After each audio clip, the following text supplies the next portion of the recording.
नमस्कार, मी little star English medium स्कूलची विद्यार्थिनी आरुषी ओगिरायत आहे. वर्ग 7वीमध्ये शिकते. तुम्हाला माहीतच असेल, येत्या काही दिवसात आपले सण नवरात्री, गणेश उत्सव, महालक्ष्मी उत्सव येत आहे. त्यावेळी प्रसादासाठी बरेचदा आपण द्रोण व प्लास्टिक वापरतो.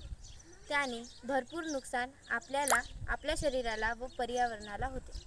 मी आणि माझ्या शाळेतील सर्व विद्यार्थी आपणास विनंती करतो की प्रसादासाठी पळसाच्या झाडापासून बनवलेले पात्र किंवा स्टील ताट घ्यावे. त्याने आपल्या पर्यावरणाला फायदाच होईल. पळसाच्या पानापासून बनवलेले पात्र गड्डा करून जमिनीमध्ये पुरवावे. त्याचे खत तयार होईल. त्याचा फायदा आपल्याला व आपल्या निसर्गाला होईल. नदी किंवा अन्य ठिकाणी फेकू नका.